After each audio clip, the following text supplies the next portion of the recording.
morning, everyone. Let's start learning from the mythology of Star Trek. Because what better way to learn about technology, exploration, society, better than Star Trek? So picture this. Humanity is almost wiped out in the 21st century by World War III.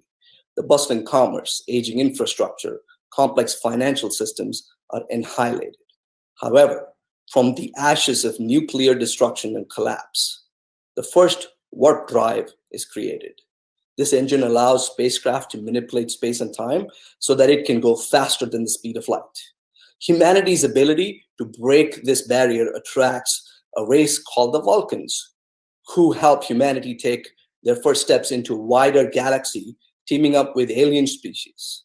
In this next century, humans and our new Vulcan friends form the United Federation of Planets. Perhaps this is the kind of spirit of exploration that we need at this time as we come out of this pandemic. So today, we're going to explore the future in blockchain. We're going to look at the last year in blockchain and crypto, and then we're going to look at the next year in the future and see what trends will continue. And then towards the end, we will also talk about, as we inch out of this pandemic, what the world's future might look like and what the role of blockchain might be in it. As we look back upon a tumultuous year, geopolitically, business-wise, and individually, crypto and blockchain industry finds itself at an inflection point. The global pandemic made us question our core tenets about how the world works, from supply chain infrastructure to monetary policy to even our personal values, all of which have implications for crypto and blockchain. Some experts argue that we are about to enter a deflationary period in the United States. 1 million layoffs globally have hammered consumer demand. So let's look at the winds of change flowing within 3 areas of blockchain and crypto. First, investment. Looking at blockchain investment and crypto investment, both in VC startup funding and in enterprises, 2019 funding for blockchain companies fell while deal activity relatively remained steady. Total deals for the year were down 2% year on year in 2019, but the funding dollar fell over 30% as the deal size shrank. Funding to cryptocurrency companies has dwarfed funding to enterprise blockchain. That tells you something. On the other hand, Deloitte's blockchain survey reports that blockchain still remains an active and strategic priority for enterprises. Here's another trend. The nexus of blockchain activity is shifting from the West to the East. 4 years ago, 51% of deals were for US-based companies, while only 2% went to China-based companies. In 2019, US share of deals fell to 31% and China rose to 22%. This trend can also be seen in blockchain patterns. Chinese tech companies have been traditionally isolated within China, even though they have grown in total size. Blockchain may be the turning point for the global ambition of China-based companies. A notable development is the IPO of the Ant Group.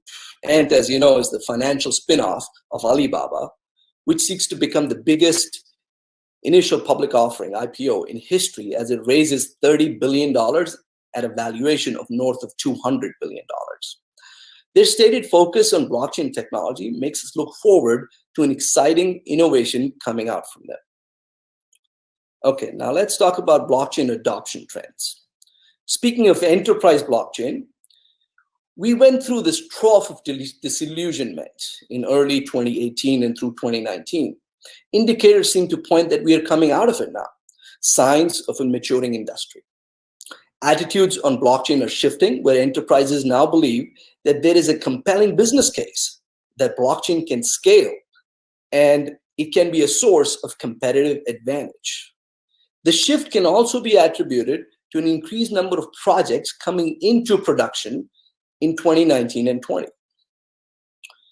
In the crypto space, 2 areas stand out: digital assets and decentralized finance. I believe we are moving from an era of fintech, transfer of money on the internet, to the era of decentralized finance, transfer of value, on the blockchain networks. For me, tokenized assets and digital assets are the instrument to make that happen. And that have been the shining star in this niche in the past year. Digital assets are emerging as a new alternative class, even for institutional investment. And I believe that trend will accelerate in the next year to come. So how does earning interest on your crypto holdings sound? Well, blockchain companies are incentivizing investors to lend their crypto with interest payments. And this opportunity to earn crypto interest has attracted investors to DeFi platforms. Decentralized finance platforms are creating traditional financial instruments based on crypto and decentralized network. So here's a question to ponder. Crypto was once thought to be a hedge to inflation. But if we are entering a period of significant deflation, how will that impact crypto's value proposition? Let's talk about digital currencies. I believe the architecture of money is changing. Libra's announcement launched an arms race for private companies, consortiums, and governments developing currencies. The race to establish the stable digital currency for digital commerce on the internet remains on. After the initial shock and skepticism, central banks and sovereign governments globally are now responding aggressively. Initiative may come from central banks rather than startups in this case. Take a look at the number of central bank projects developing currencies beyond traditional markets. From the United States in an exploratory phase to China, to France, Saudi Arabia, and Sweden.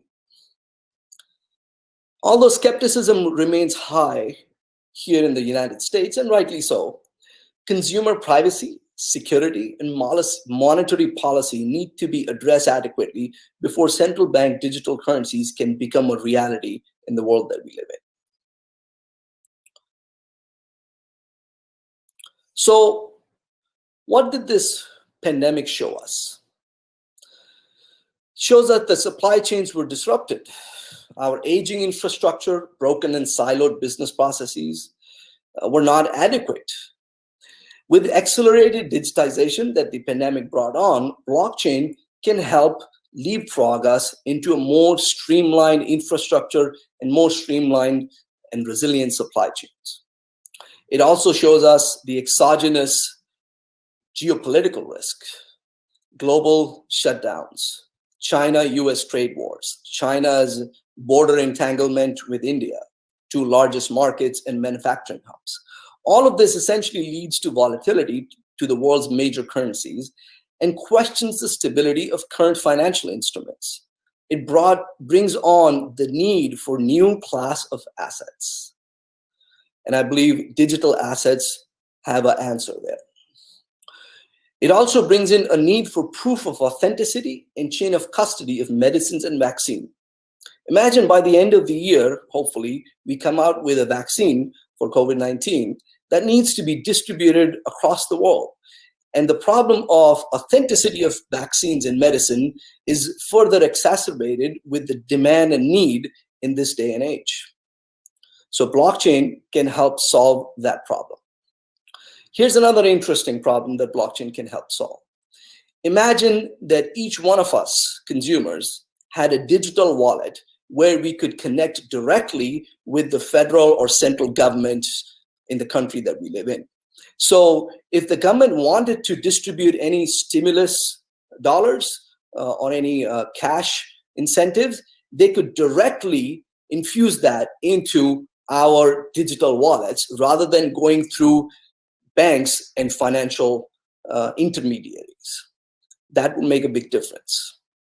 Although still consumer privacy needs to be addressed before that can be a reality. So to me, as we inch towards a post-pandemic era, I believe now is the time to build state-of-the-art products, resilient infrastructure, and innovative companies and emerge out as a better society. I believe blockchain has a central, in fact, a driving role shaping that world.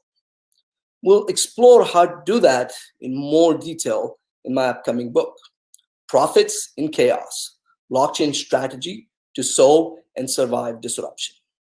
And as Mr. Spock would say, live long and prosper. Thank you.